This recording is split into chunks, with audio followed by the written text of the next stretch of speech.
Bom dia, boa tarde, boa noite. Eu sou Andreoli Costa e esse é o Diálogos do Comunicolog, o lugar onde o campo da comunicação se encontra. E hoje eu tenho o prazer de receber aqui Viviane Gonçalves Freitas, que é doutora em ciência política pela UNB e criadora do canal Tese da Minha Vida. Tudo bem, Viviane? Tudo bem, André? Olha, prazer conversar aqui hoje. Prazer é nosso. E você que está nos assistindo, já peço, faço aquele pedido que eu faço agora toda semana. Deixa o seu like, assina o nosso canal e comenta aqui embaixo, né? Primeiro, o que você está achando aqui da nossa conversa e segundo, quem mais você gostaria de receber aqui no nosso programa, que é uma dica que eu vi que a Viviane faz bastante lá no canal dela, né? Pedir sempre indicações para uma pessoa que está ali presente.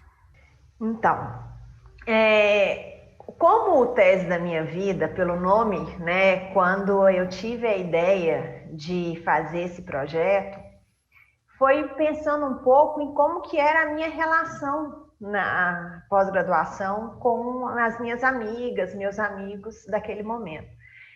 E era muito isso de mostrar para as pessoas que não estavam tão familiarizadas ou com quem, né, já estava na pós-graduação, como que era o nosso dia a dia, que não é só tese e artigo, né? A gente tem uma vida que não se descola dessas pesquisas.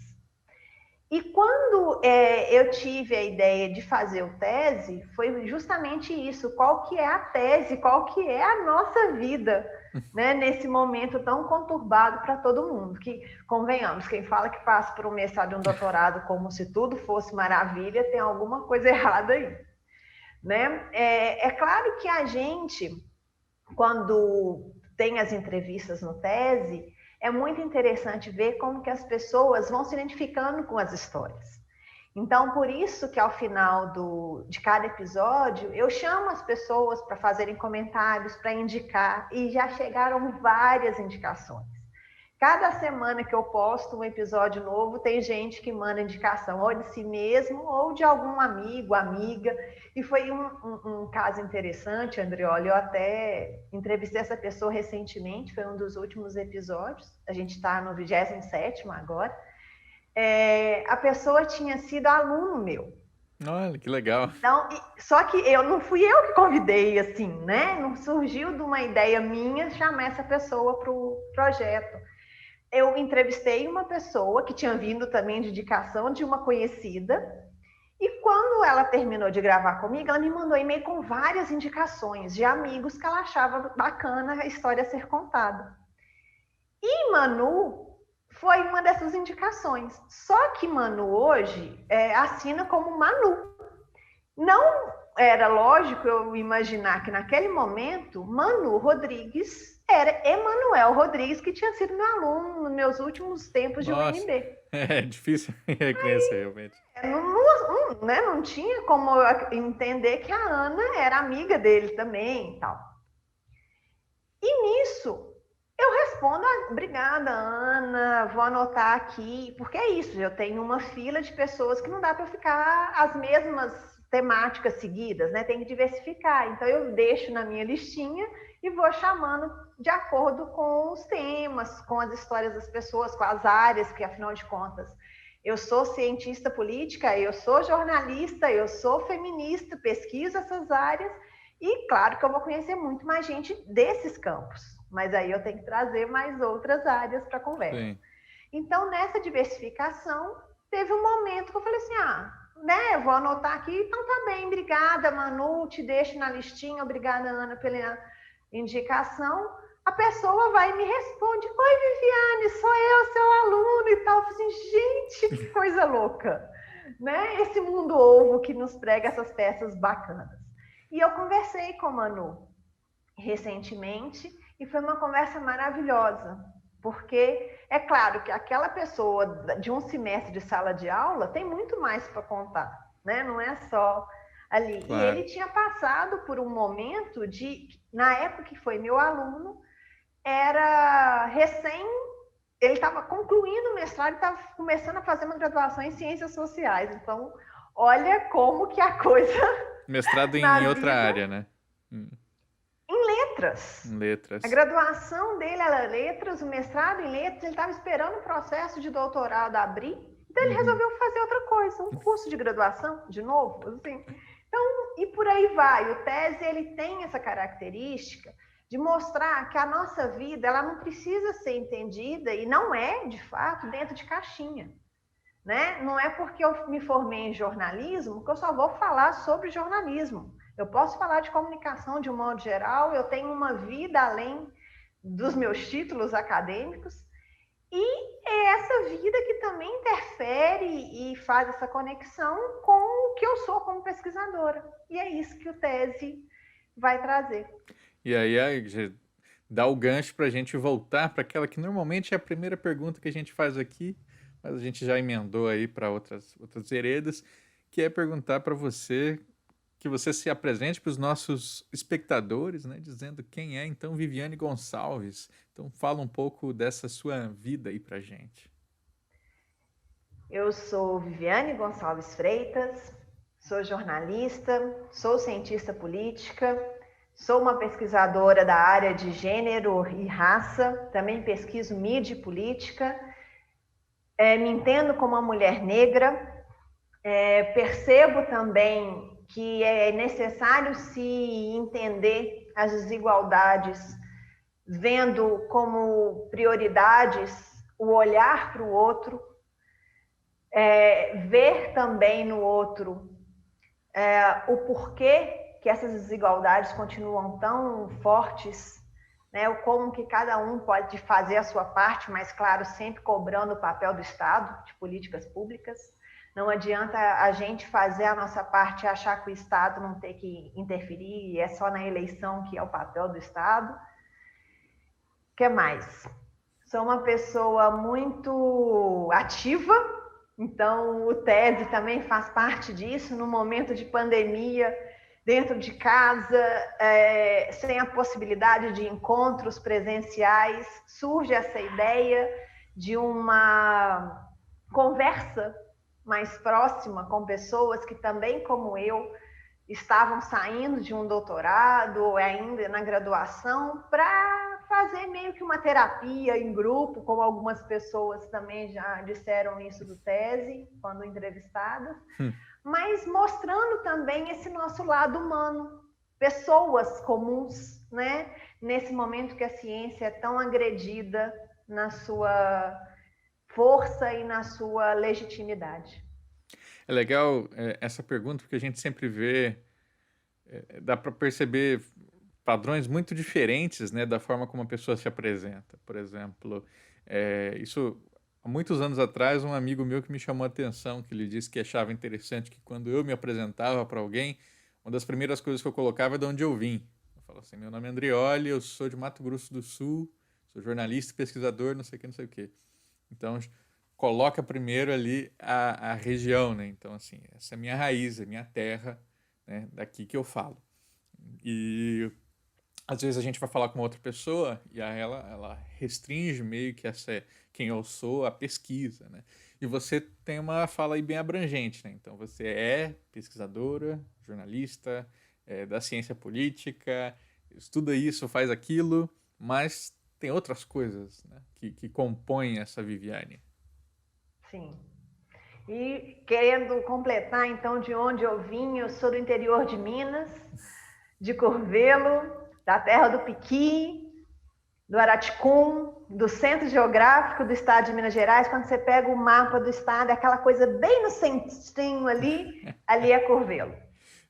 Polêmico, hein? Polêmico, terra do Piqui, e os goianos devem estar revoltados. É porque também é cerrado, né? Então, a culinária de Goiás, com a da minha região, que é do centro para o norte do estado de Minas, é muito próxima. Então, quando eu vivi em Brasília, e lá tem culinária de vários lugares do país, justamente porque várias pessoas foram para construir Brasília, né? Eu me sentia um pouco em casa nessa culinária goiana, sabe? Não tinha muito problema, não. Mas uma coisa interessante é como que no meu doutorado, eu também comecei a me enxergar como alguém da minha cidade de uma outra maneira. naquilo de rever muita coisa por causa do meu tema de pesquisa. Para você ter uma ideia como que a coisa chegou num modo de releitura mesmo, eu dei de presente para minha orientadora no final da minha defesa 4 estatuetas feitas numa cooperativa de artesanato, produtos alimentícios, que é a dedo de gente. E eram 4 mulheres que eram a configuração de mulheres do Jequitinhonha, porque como Curvelo está no sentido do norte, né, do Vale do Jequitinhonha, era isso, eram as mulheres do vale, aquelas esculturas. Então também era eu falando, eu sou dali. Ali é minha raiz, é dali que eu parto para pensar, porque eu também vi muito das mulheres da minha família fazendo a minha tese. Muito legal. A gente vai entender então um pouquinho desse seu processo, né, de amadurecimento enquanto pesquisador e que te levou mais à frente a criar o Tese. Só mostrar antes aqui, por acaso, né, aqui do meu lado eu tinha essa peça de artesanato que eu dei de presente para os membros da minha banca de mestrado, né? E aí eu mesmo não tinha, e aí eu comprei depois para mim. Isso aqui é uma peça do neto de Conceição dos Bugres, lá de Mato Grosso do Sul, uma grande artesã da nossa terra, que hoje está em exposição pelo MASP, né? O MASP está recuperando, inclusive, numa exposição online, as peças da Conceição, que são um marco ali do artesanato em Mato Grosso do Sul. Ela fazia primeiro em raiz de mandioca, né, esculpindo ali o bugrinho, né, e num termo, né, que hoje é tensionado, mas na época é assim que ela apresentava. Esculpia em mandioca, finalizava com cera de abelha. Hoje em dia, né, é feito diferente, mas dei de presente ali para os membros da minha banca, porque realmente acho que são decisões interessantes, né, que a gente toma ali na hora de encerrar um ciclo. Inclusive, Sim. pergunta aí para você que está nos assistindo, né? Você deu algum presente para sua banca? O que você deu? Fazendo esse parênteses, agora a gente volta para entender então da Viviane. Você então nasceu lá em Minas, centrinho de Minas, e resolveu então trabalhar, estudar jornalismo e assim por diante, né? Como é que foi esse processo que te levou para Brasília? Eu trabalhei por muito tempo como assessora de comunicação, Andreoli. Então, o meu currículo, desde o meu maior tempo de estágio, foi como assessora. Eu trabalhei, fiz estágio em jornal, fui para o curso Abril, quando ainda tinha, né, essa força grande desses cursos nas redações, como Estadão também tinha. Só que eu não me imaginava na academia. Eu estudei na PUC, em Minas, em Belo Horizonte, e o tempo inteiro da minha formação foi para o mercado. Eu me imaginava no mercado, atuando. E a assessoria de comunicação, ou assessoria de imprensa mais recortado aí, sempre foi algo que me chamou muito a atenção. Tanto quando eu fui para o estado de Minas no estágio, no fim de curso, que era uma parceria da universidade com o jornal, eu fui para entender como que era o outro lado de redação para eu atuar como assessora de imprensa. E quando eu terminei a graduação, eu fiz pós-lato, mas aí, em um determinado momento, eu achei que eu queria estudar mais. Eu sempre fui muito estudiosa. Uhum. E ficava indignada quando alguns professores falavam que nós da comunicação não gostávamos de estudar. Sabe? Então, isso me pegava pesado. E aí eu decidi que eu ia fazer disciplina isolada. Eu não entrei no mestrado de cara. Eu fiz 2 isoladas, ou como aluno especial, né, que aí vai variar de acordo com as universidades o nome, que é quando você faz a disciplina sem estar cursando de fato, né, a pós-graduação. E aí eu gostei daquela coisa. No primeiro semestre que eu fiz, a professora falou assim, tenta, vai ter a seleção agora. Eu falei assim, não, ainda não está na hora, não. Isso já na UNB, as de... Não, isso eu estava na PUC. Eu era funcionária da PUC como assessora da Pró-Reitoria de Extensão e comecei a fazer isolada no mestrado da PUC de Minas. não pensava em sair do estado para fazer pós-graduação, ainda estava tudo aqui em Minas mesmo. Só que aí, no meu segundo momento como aluna especial, eu fui fazer uma disciplina com quem acabou sendo minha orientadora de mestrado, e ela é da ciência política, ela trabalha comunicação política especificamente. E ela foi minha professora na época de graduação, a gente não tinha muito contato. Mas sabe quando te bate aquele estalo, a pessoa fala assim, então, eu estou pesquisando tal coisa, estou escrevendo um artigo, e eu já estava com aquilo assim, nossa, que bacana, o trabalho dela é legal e tal. E aí eu tentei o concurso, né, o processo seletivo para o mestrado, e comecei a fazer, mas naquela época eu ainda estava muito ligada à comunicação organizacional. O meu mestrado foi na comunicação organizacional, o projeto de entrada. Só que quando eu estava na hora de qualificar, ou seja, mais ou menos no meio do caminho, Sim. Essa professora falou de novo dessa pesquisa que ela estava fazendo, e era sobre a biografia do Lula, da Denise Paraná, que virou filme, né? Lula, Filho do Brasil. E, na verdade, ela estava fazendo uma análise como que esse filme já era o início da campanha da Dilma, de 2010. Aí eu olhei para aquilo e falei assim, gente, mas isso é demais, é muito legal. O olho brilha, assim. Quando ela começou a falar disso, eu falei assim, sabe de uma coisa? Eu estou aqui perdendo meu tempo, não é isso que eu estou querendo para a minha vida. Não é essa temática que vai me fazer feliz, não. Aí, no fim da aula, eu falei com a Terezinha, assim, Terezinha, então, eu gostei muito disso que você falou que você está fazendo, e eu estou querendo mudar meu tema de pesquisa. E ela era professora de metodologia também, então ela estava acompanhando o processo, né, da gente construir para qualificação. Eu disse, mas você vai qualificar? Eu falei, pois é. Eu escrevo tudo de novo, não tem problema, porque não está rendendo. Eu estava lendo as coisas e não passava as páginas, não ia. Mas então você trocou de orientadora ou você não tinha orientadora até então? Eu troquei de orientadora. Eu troquei de orientadora. No dia seguinte, ela falou assim, encontra comigo e a gente vai conversar direito, porque aí eu tinha que falar com o coordenador do programa, né? Era uma decisão oficial. E o resumo desse trecho é que eu troquei de orientadora, comuniquei ao programa, comuniquei à então orientadora que eu estava mudando de tema, consequentemente mudando de orientação, e aí eu comecei a estudar sobre comunicação política. Eu estudei a campanha da Dilma no segundo turno, em 2010, comparando exatamente como que a primeira mulher a chegar ao segundo turno numa campanha presidencial no Brasil, e um homem, que era o Serra, naquele momento, como que tinha sido essa disputa, discursivamente, como que foi a construção dessa imagem dela de mulher. E a minha maior referência, você chega lá na minha dissertação e conta as referências lá, a maior referência era o Luiz Felipe Miguel, professor do Instituto de Ciência Política da UNB. Então, eu me casei nesse período de mestrado, eu estava em lua de mel com meu marido na Argentina, quando eu recebo e-mail da aprovação de um artigo sobre a minha dissertação. Eu defendi depois, eu casei em fevereiro, defendi em abril, e aí, que era um primeiro congresso de um grupo de pesquisa que o Luiz Felipe fazia parte, coordenava na UNB, e aí, uma semana depois da minha defesa, eu fui para lá apresentar o artigo que era da minha dissertação. E o Luiz Felipe conversou comigo.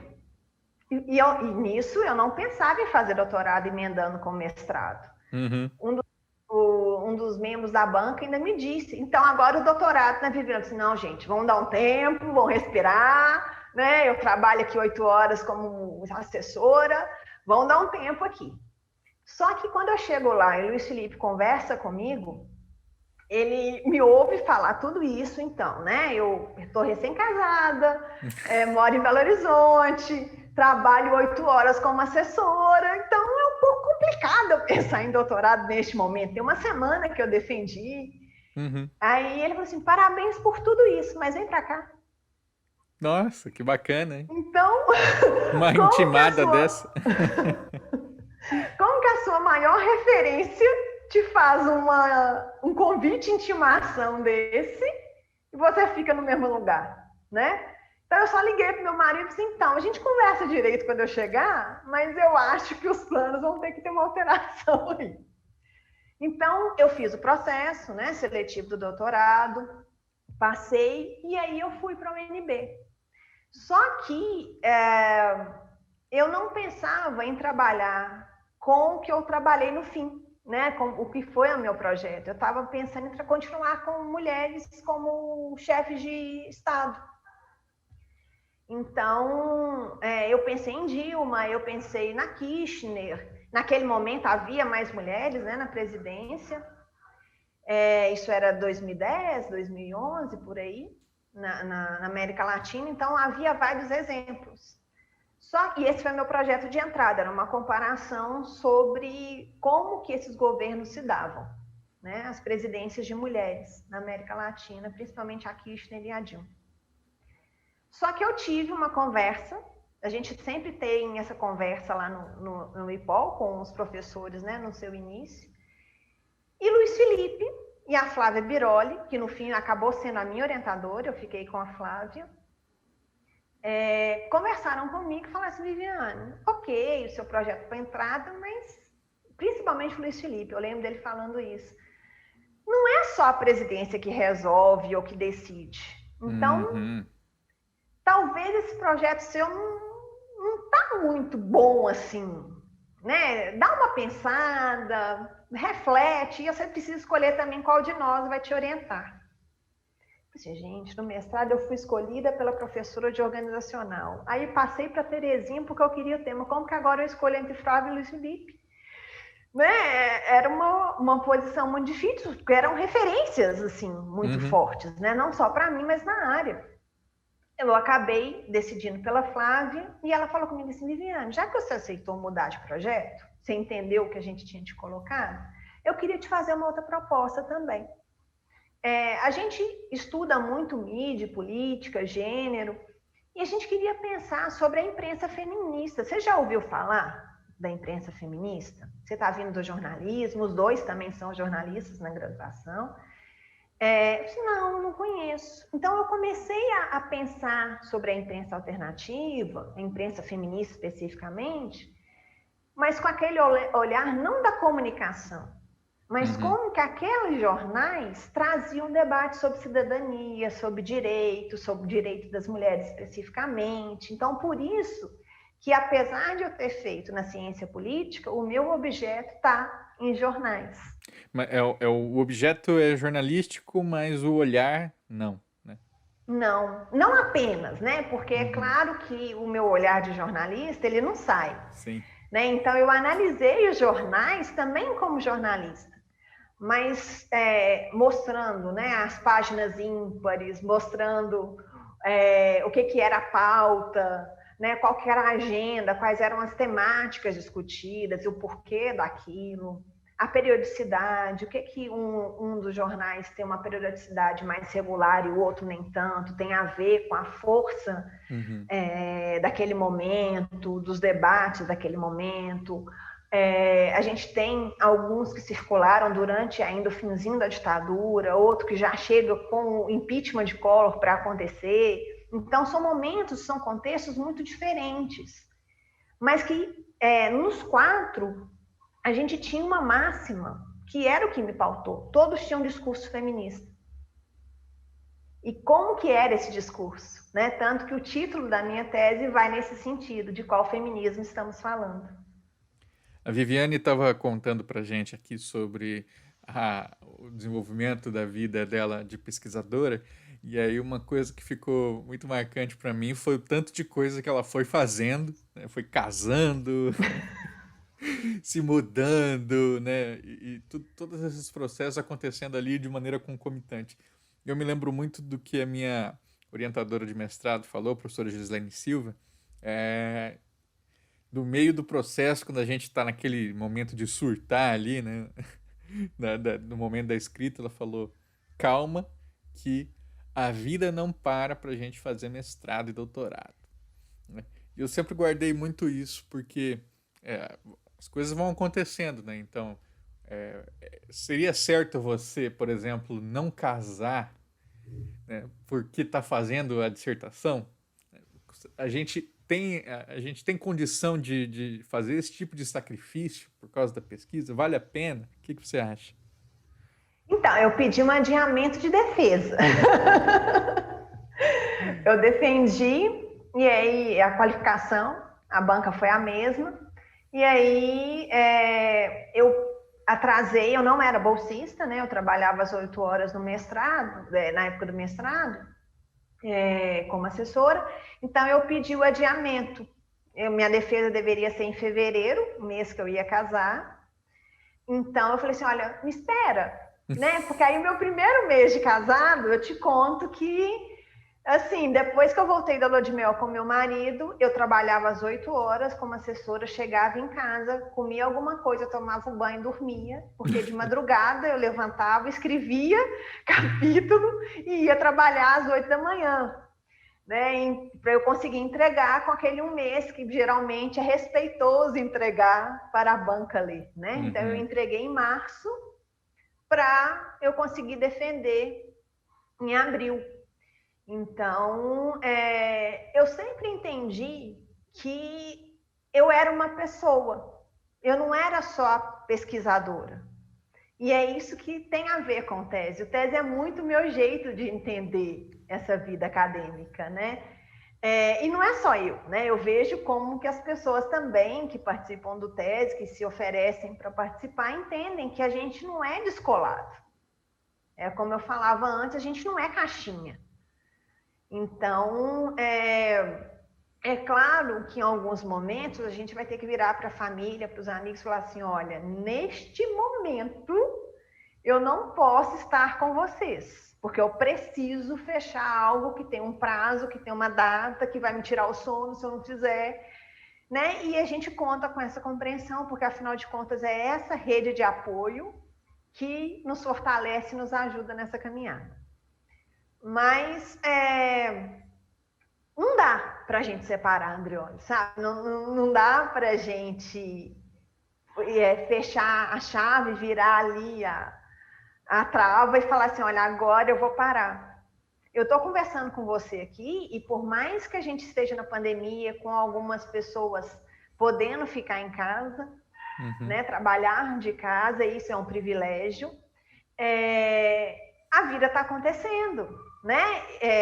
Tem uma compra de supermercado para fazer, tem a conta para pagar, tem os artigos para escrever, tem o aniversário de um amigo para lembrar. Então, tudo isso, a pandemia, ela exacerba, mas é o que a gente vive mesmo. Não dá para a gente achar que quem pesquisa é uma outra pessoa de quem você é como pessoa física, vamos dizer assim, né, no dia a dia.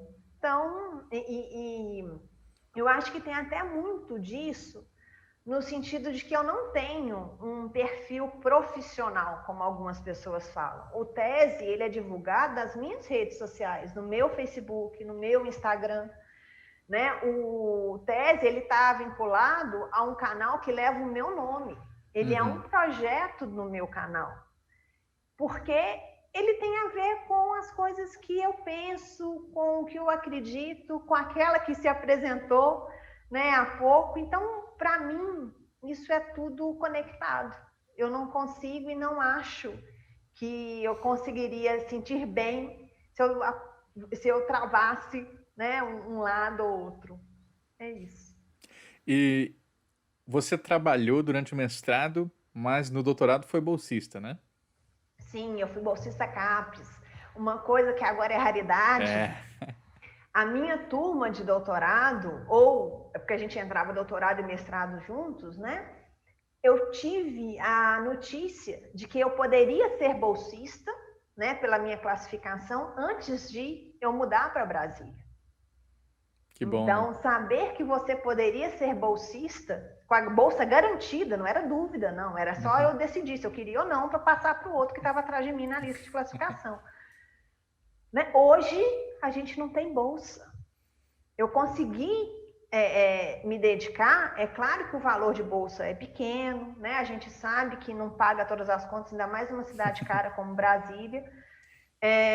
Mas eu tive esse incentivo, eu viajei para congressos também financiada, né? Seja pela universidade, seja pela FAPDF, que é a Fundação de Amparo à Pesquisa do Distrito Federal. Então, isso a gente precisa falar para valorizar, né? Para voltar. Vamos falar um pouquinho disso, então. Você então, teve essas duas experiências. Como é que você avalia seu desenvolvimento na pesquisa, sua entrega para a pesquisa mesmo, quando você não precisava estar 8 horas por dia trabalhando num emprego formal e podia estar se dedicando ali à pesquisa? Você conseguia ter um rendimento maior ou por não ter aquela rotina, ter uma coisa mais solta assim, foi difícil no começo pegar um ritmo de trabalho? Eu acho que uma coisa super importante do doutorado, né, desse período de doutorado, foi eu poder participar de grupo de pesquisa. Uhum. Como eu disse, né, o Luiz Felipe e a Flávia eram coordenadores do DEMODE, que era o grupo de pesquisa sobre democracia e desigualdades, do Instituto de Legal. Ciência Política.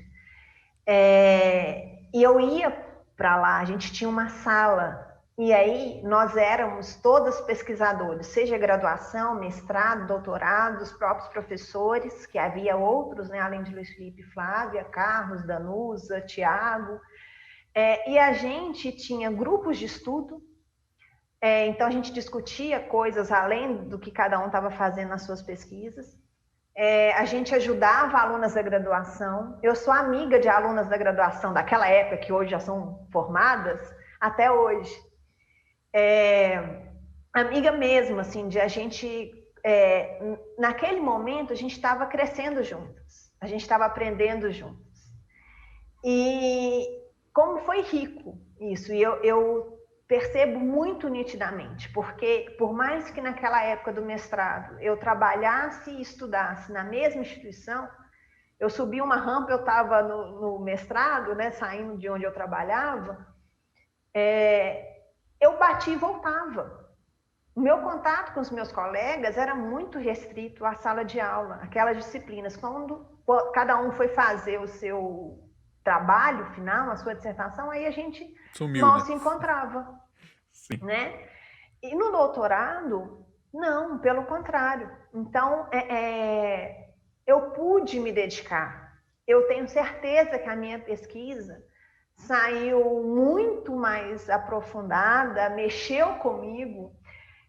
Tem um professor da Federal de Goiás, que é o Francisco da Mata Machado Tavares, o Frank, que uma vez conversando, a gente estava falando disso, de como as pesquisas de pós-graduação mexem com a gente, e ele falou que pesquisa que é boa, pesquisa que vale a pena, é aquela que sacoleja a gente, né? Sacoleja, mexe, incomoda, faz a gente mudar.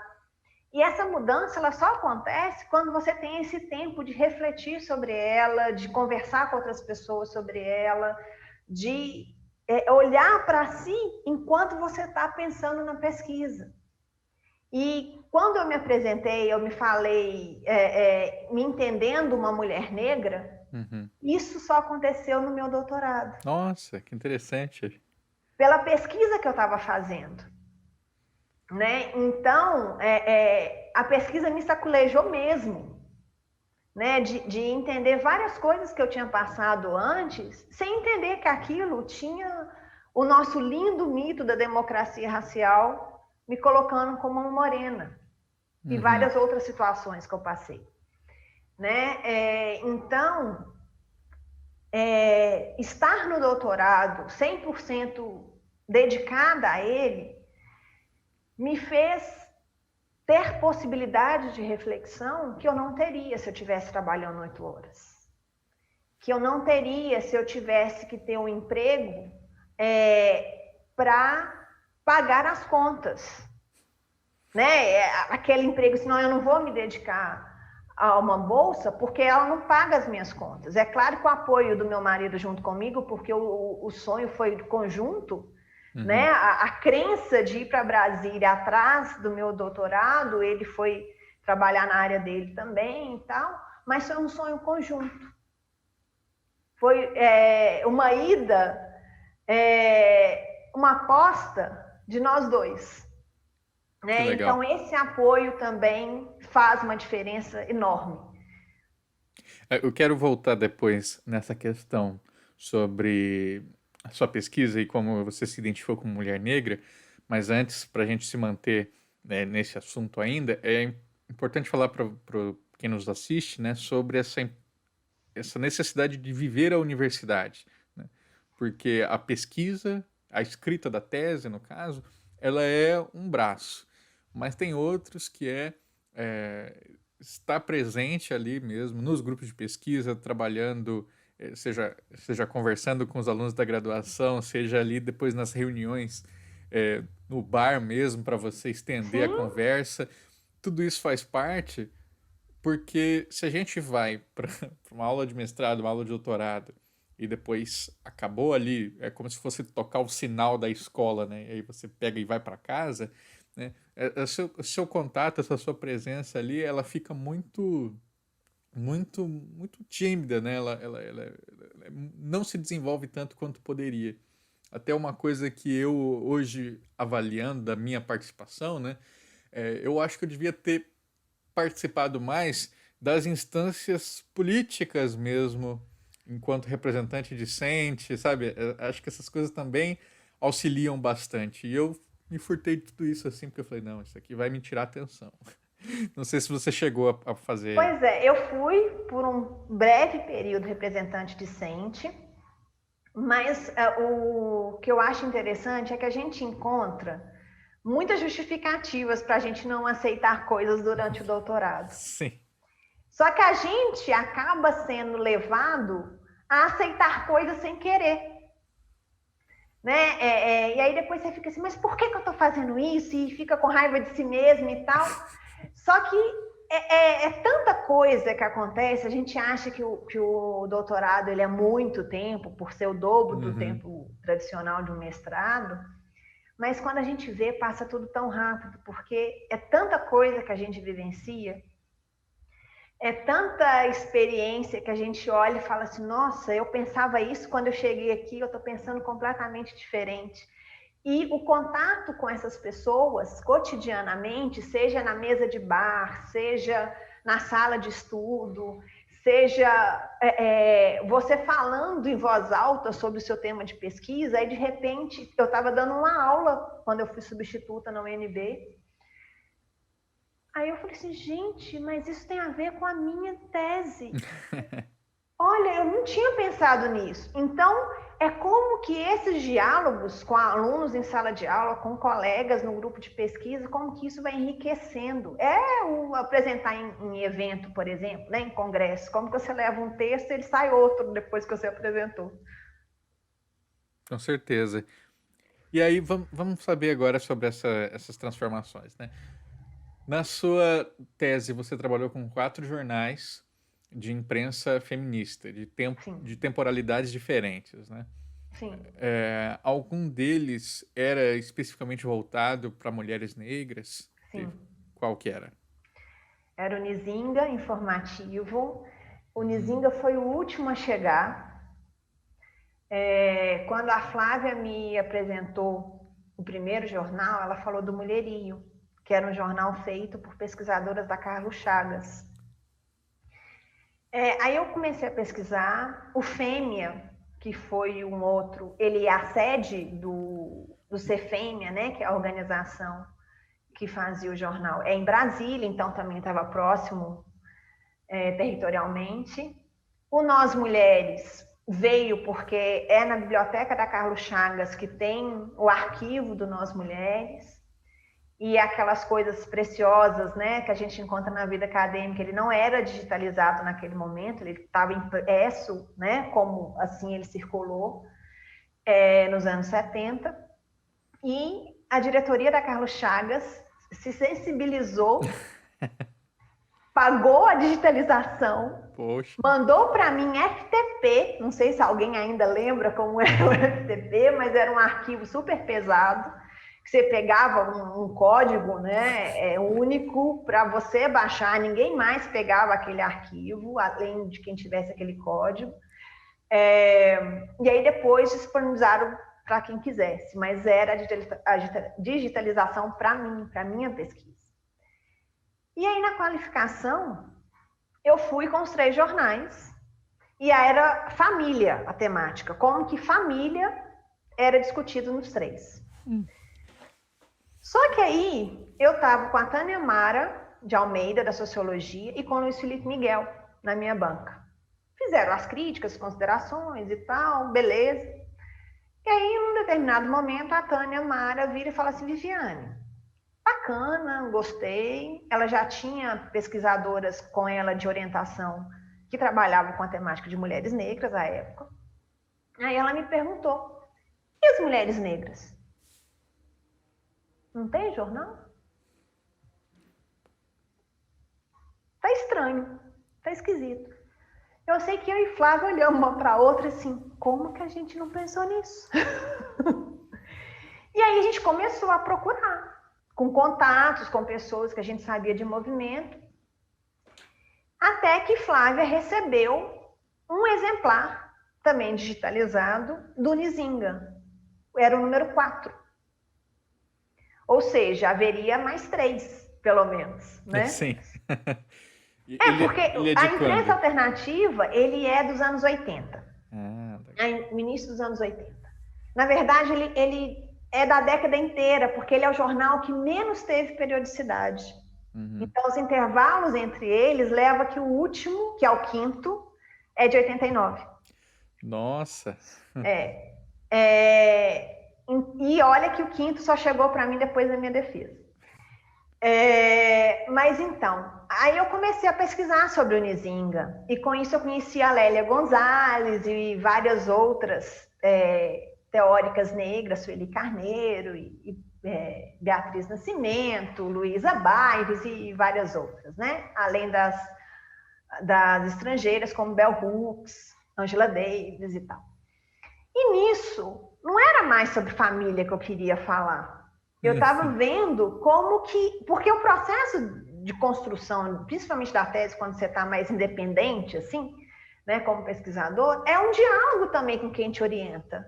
Né? É como que aquelas pretensões da orientadora, com os desejos de quem pesquisa, vai se juntando, costurando e fazendo essas novas arrumações. E aí eu falei com a Flávia que eu estava gostando muito daquilo tudo. Eu lembro que eu fui a um casamento em Brasília, eu achei uma pessoa que tinha sido secretária do Movimento Negro Unificado, lá atrás, nos anos 70, 80. E ela era cabeleireira. Ela fez um penteado no meu cabelo para esse casamento, que para mim é super significativo, porque eu estava vivendo tudo aquilo, né, com trança na goa e tal. E aí Flávia me perguntou, Viviane, como que você acha essas coisas? E Flávia, eu estou tão envolvida nessa pesquisa que é isso, eu penso, eu respiro, eu sonho, é tudo isso junto. E aí eu fazia a minha tese, e o Nizinga era o que mais foi difícil de chegar, cada exemplar chegou de um lugar, uma parte veio da Unicamp, outra parte veio de São Paulo, e foi chegando até eu ficar com os 4, né, que foi o que eu usei na minha tese.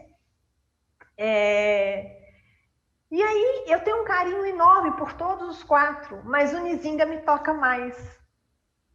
Né, por todo esse processo. Eu ainda falo que a interseccionalidade é uma temática que perpassa todos eles. Então, falar sobre gênero, falar sobre raça, falar sobre classe, os 4 vão abordar. Cada um à sua maneira, cada um no seu contexto, cada um de acordo com a agenda que aquele grupo de mulheres estava trazendo.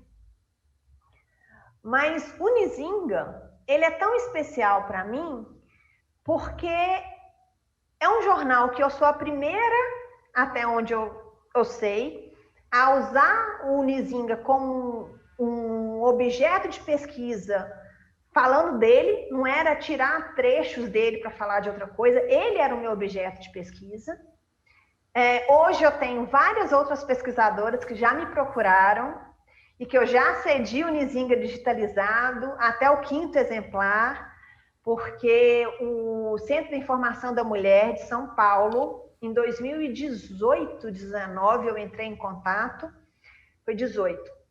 Conseguiram achar ele impresso, digitalizaram, mandaram para mim. Então, várias outras pesquisadoras que estão falando do Nizinga agora e que me procuraram, seja na história, seja no jornalismo. Eu já participei de uma banca de graduação de uma aluna que falava do Nizinga. E eu acho que é isso. A pesquisa é você também conseguir passar para outras pessoas esse material, porque ele não é seu Sim. como pesquisador. E você, então, você antes era família, seu horizonte, né? Ele passou a ser o quê? Passou a ser a agenda feminista de cada um dos jornais. Então, Legal. é claro que família entra, né? Porque é uma temática. Os vários arranjos familiares que em cada momento se tem. Eu falo de direitos reprodutivos, direitos sexuais, eu falo de aborto, eu falo de maternidade, eu falo de mulheres no mercado de trabalho, eu falo dos direitos das mulheres sendo debatido no parlamento, eu falo das mulheres na política institucional, eu falo dos movimentos de mulheres e movimentos feministas. Uhum. Que mais? São os vários assuntos que cada um desses jornais trazia. Como que a agenda era construída ali? Pensando no Nzinga, então, quais pautas você encontrava nele, que era um jornal feito por mulheres negras, então, que você não encontrava nos outros? Olha, na verdade, o Nizinga, e aí é uma avaliação que eu faço depois, num artigo que eu escrevi com a Flávia Rios, professora de Sociologia da Federal Fluminense, que foi da minha banca também, uma pessoa muito querida para mim. A gente entende que o Nizinga, na verdade, ele teve como mote maior de escrita as mulheres negras. Elas foram que puxaram, porque veio, inclusive, do coletivo de mesmo nome, que uma das fundadoras é a Lélia Gonzalez. Mas havia homens junto nesse coletivo, nessa escrita, na verdade, do Nizinga. Havia mulheres brancas, mas era um mote, né, da agenda era mulheres negras. Então, se falava muito do apartheid da África do Sul, se falava de como as mulheres negras são guerreiras, e aí trazia tanto a Nizinga, né, que é uma rainha angolana, da época da colonização portuguesa, se falava de como Benedita da Silva, que estava começando na política institucional, também saía de movimentos sociais e levava aquela agenda.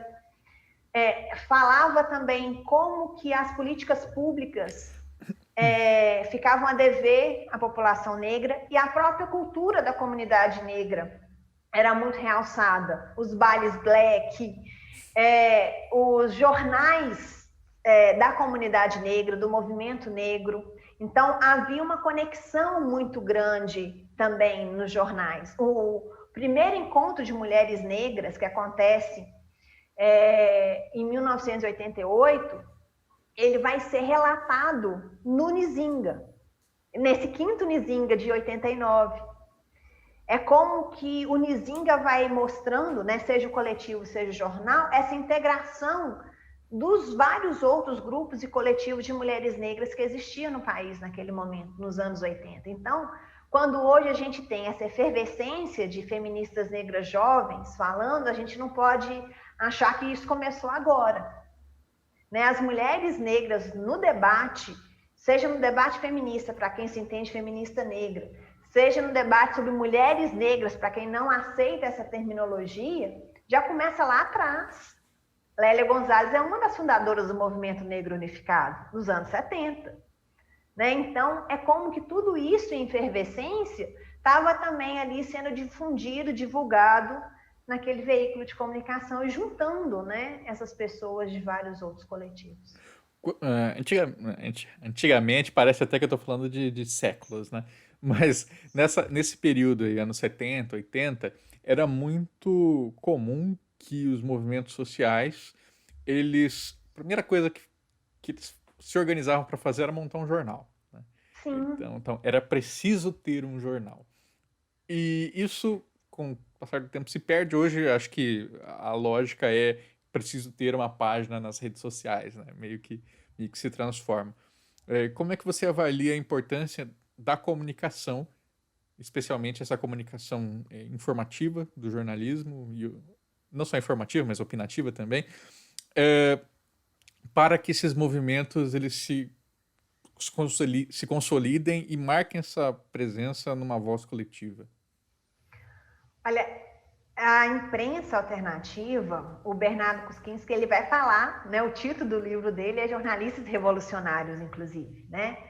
É como era importante, na maioria das vezes, nem todos que escreviam nos jornais, faziam jornais, eram jornalistas, mas o jornal, ele era a maneira como que aquelas ideias circulavam, né? O mulherio mesmo, ele era lido por inteiro em rádios do interior do país. Nossa, interessante. É como a gente passava adiante, né, o que era dito nos coletivos para outras pessoas que não participavam daquelas reuniões. Era como você expressava aquelas ideias, marcava posição, debatia. Hoje a gente tem uma efervescência também nas redes sociais para vários lados. A gente não pode esquecer e achar que as redes sociais são para um lado ou para o outro, né? Tem várias entradas. Mas o mais importante naquele momento era que, até com a dificuldade financeira de se manter um jornal impresso, muitos, como o Bernardo Kuskinski fala no livro dele, muitos morriam muito rápido, né? Com menos de um ano. Então, como que a imprensa feminista, ela foi a que mais sobressaiu. É claro que houve as brigas internas, é claro que o problema financeiro, né, de manter um jornal, porque a gente tem que lembrar que era uma redação, que imprimia, que distribuía, que ia pelo correio, né? Tem tudo isso de gasto. Numa imprensa que não era a comercial, que não tinha muito dinheiro ali entrando, eram máximo as assinaturas de pessoas adeptas àquela causa. Mas, se a gente pega esses jornais, a gente vê que muito daquelas discussões ainda persistem, para o bem e para o mal. Para o mal no sentido que a gente ainda avançou pouco. Para o bem, como que aquela demanda por cidadania e por direito estava ali já pensando além, né, daquele momento. Não era só a redemocratização pontualmente, era querendo um país justo para todo mundo, né? Era pensando uma igualdade que em algumas posições, em alguns sentidos, a gente só consegue anos depois, né? Quando a gente fala, por exemplo, sobre os direitos das trabalhadoras domésticas, que isso vai lá de trás, a gente só consegue PEC das domésticas em 2015, e agora na pandemia tem trabalhadora doméstica que ficou enclausurada na casa de patrão. Meu Deus. Então, né, é como que essas pautas vão e vêm, e como que a gente precisa ficar atenta a essa agenda, a esses direitos que, por mais conquistados, ainda não são definitivos, estão em ameaça o tempo inteiro. Sim, e você nota isso é uma dúvida que me ocorreu agora, assim. Muitas vezes quando a gente pega um veículo tradicional, a gente encontra, apesar de uma orientação da casa, né, uma orientação editorial, dependendo ali de quem redige, a gente encontra visões diferentes dentro do mesmo veículo, né? Então pode estar no colunista, pode estar num repórter ali que tem um pouco mais de voz, enfim. Nesses veículos de imprensa alternativa que você analisou, você percebe uma unidade de discurso ou havia várias vertentes diferentes? Por exemplo, é feminista, mas tem vozes ali que são do feminismo mais liberal, outras que são do feminismo mais restritivo. Como é que você viu isso? No mulherio, isso era mais aparente, porque como era um jornal que era produzido pelas pesquisadoras da Carlos Chagas, e que nos anos 80 o Mulheri é considerado meio que um herdeiro do Nós Mulheres e do Brasil Mulher, que não entrou na minha pesquisa. E ele é contemporâneo do Nzinga, né? Tanto que a Lélia Gonzalez vai ser uma colunista do Mulherio. E aí o Mulherio, ele tinha uma máxima de ser um aglutinador dos movimentos de mulheres, movimentos feministas daquele momento. Então, havia várias vertentes ali, justamente mostrando como era plural aquela discussão, né? Por mais que fossem mulheres acadêmicas, a maioria brancas, de classe média, havia um olhar também para essa pluralidade. E nos outros era algo mais homogêneo, vamos dizer assim. As mulheres que eram do Nós Mulheres, elas eram aquelas que voltavam do exílio numa linha mais marxista, no sentido de ser de classe média, mas também dialogava com os clubes de mães, era mais nesse sentido. O Nzinga, como eu já falei, né, tinha essa vertente mais para as mulheres negras.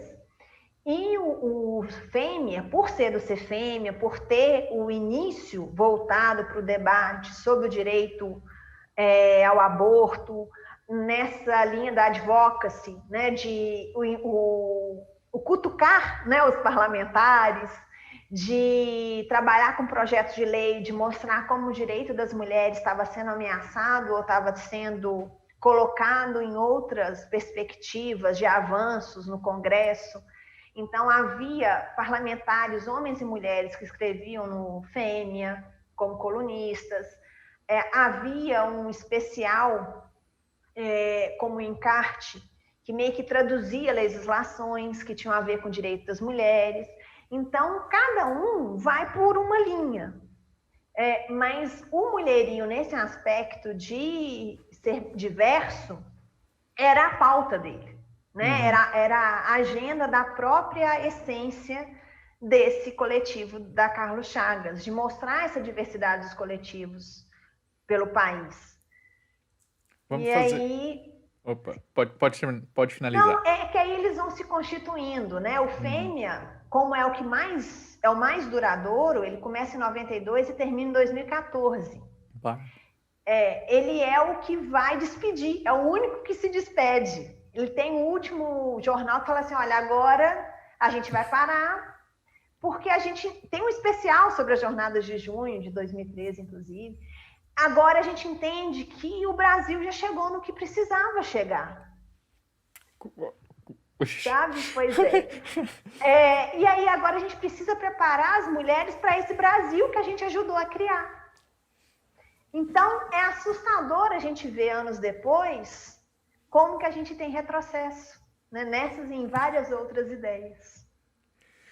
Eu, até a título de curiosidade, né? Hoje eu trabalho num sindicato como jornalista, e aí a gente vai fazer uma recapitulação histórica fotográfica, e os cartazes de 40 anos atrás são os mesmos de hoje, assim, estão pedindo as mesmas coisas.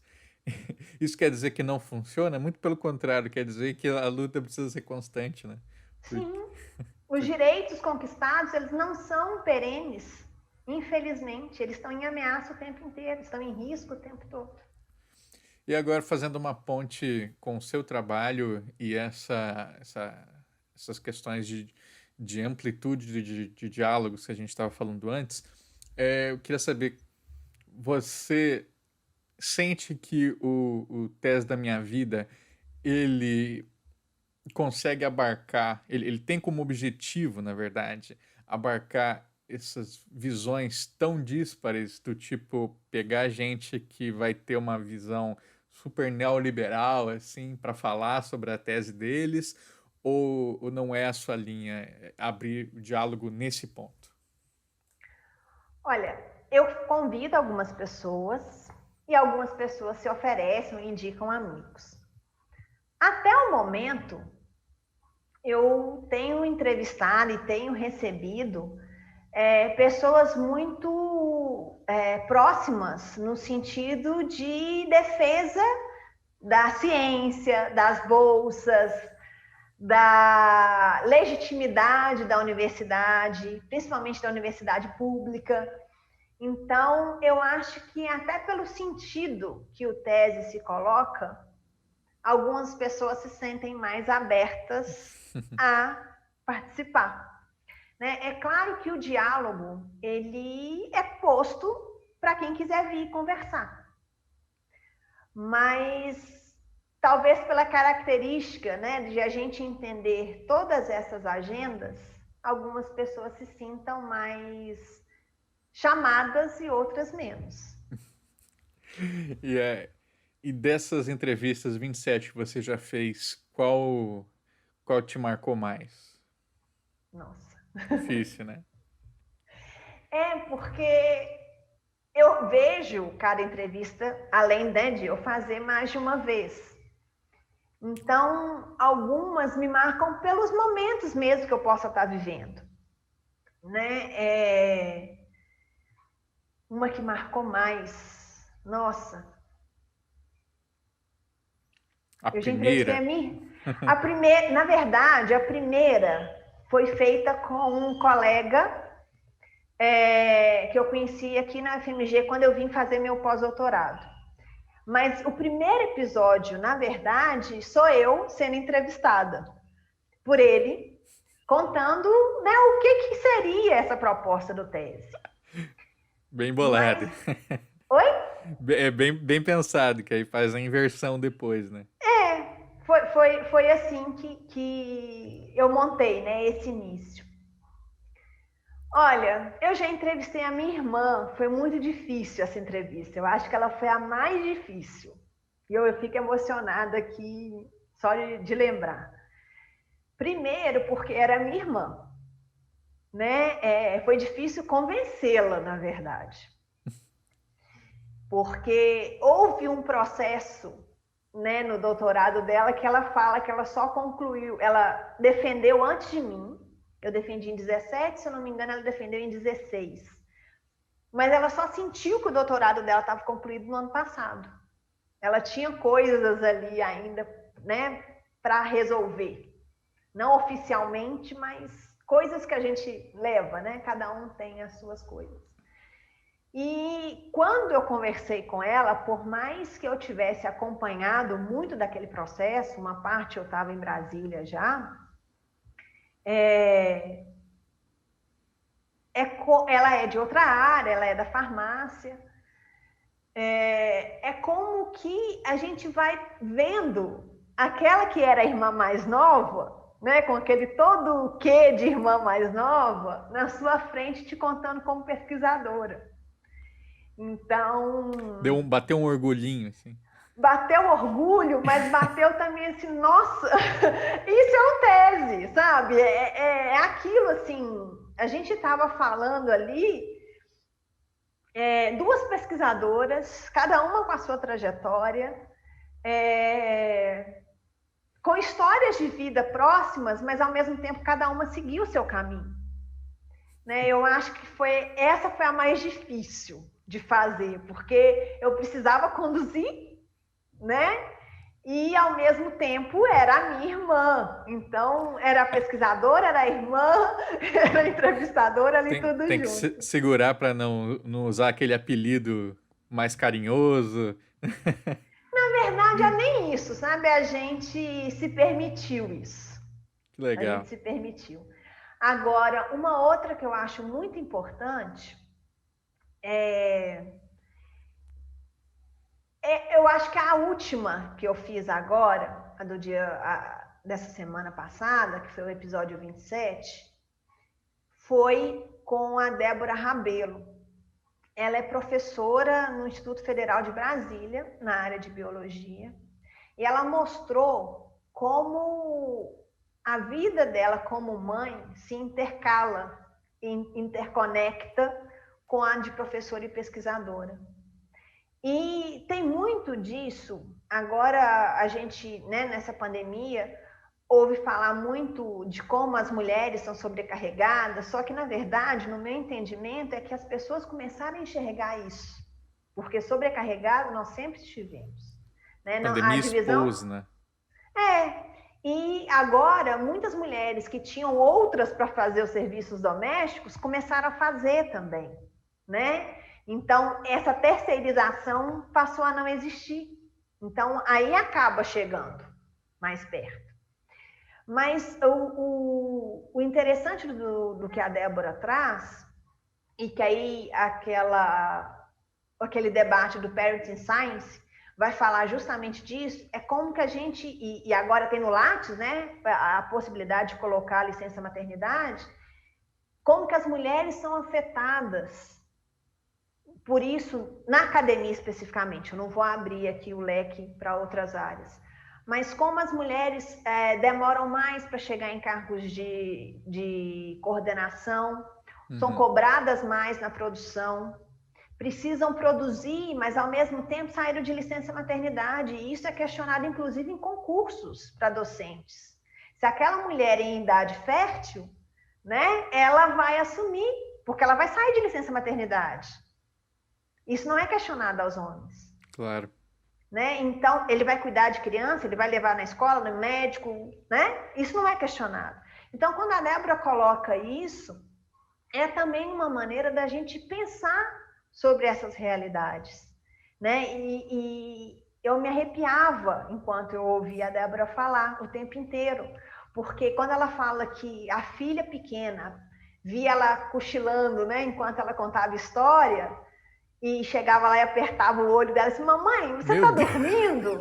E ela tinha que ficar acordada porque ela tinha que contar a história para os filhos dormirem e ir para o laboratório, fazer a Uhum. pesquisa dela.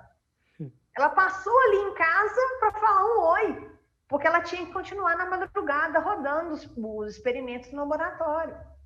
Então, é mostrar como que realmente nossas vidas são contínuas. Muito bom. Como é que você encontraria o equilíbrio entre a experiência, porque a experiência é individual, apesar de atravessada, difícil a gente universalizar experiências, né? Sim. Então, entre a experiência individual e essa observação universalizante da ciência, assim, como é que a gente vincula uma coisa com a outra sem, por exemplo, pesar simplesmente nas nossas impressões e sem também se distanciar e falar, não, aqui eu estou falando como pesquisador. André, olha, eu acho que isso parte de você entender que você não sabe tudo. Não é porque você vivencia que você tem o domínio e a exatidão de tudo que você vai falar a respeito daquele assunto. A multiplicidade, né, nesse diálogo com outros pesquisadores, ela vai ser muito importante. E principalmente porque você, eu lembrando aqui do que a Flávia Biroli me disse uma vez, sobre a minha experiência mesmo de me entender negra durante o doutorado e trazer essa temática da interseccionalidade para a pesquisa de tese, ela falou assim, Viviane, o que você tem estudado, pesquisado, entendido de você mesmo, da sua história, não é seu ponto de chegada, é seu ponto de partida. Então, é por isso que há essa ampliação da sua perspectiva de como pesquisadora, como alguém que estava ali tentando entender e analisar aqueles jornais. Eu acho que é isso. Não é a gente achar que por a gente ser de uma determinada perspectiva ou outra, está resolvido. Uhum. É o nosso início, é o nosso jeito de olhar fora do quadradinho. Sabe? É aquilo que você fala assim, está me incomodando. E por que está me incomodando? Sabe? Buscar aquele incômodo, ir estudando, ir lapidando, e ir tentando entender, além de só aquele incômodo que aconteceu ali no seu ponto de partida. Perfeito. Viviane, gostei demais dessa nossa conversa. Acho que a gente abordou muita coisa aqui. Eu queria então que você deixasse a sua despedida para os nossos espectadores e encerrasse recomendando agora um episódio que você queira, assim, fala assim, não, quer conhecer o Tese? Vai para esse aqui. Olha, eu agradeço o espaço, eu agradeço a conversa, foi ótimo. Olha, são 27 programas, mas tem um que também. Ai, gente, eu gosto de vários, eu gosto de quase todos, vou falar a verdade, se não for de todos. Mas tem alguns que eu acho. Tem mais mulheres, inclusive, sendo entrevistadas no Tese. Não é algo que eu pontuei assim, vou entrevistar mais mulheres porque sou feminista. Não, não é isso. Só que as histórias foram chegando. E aí é interessante a gente perceber como que as histórias de homens e mulheres sendo contadas, nas mulheres tem sempre um momento que precisa provar, sabe? É diferente a gente ouvir essas narrativas.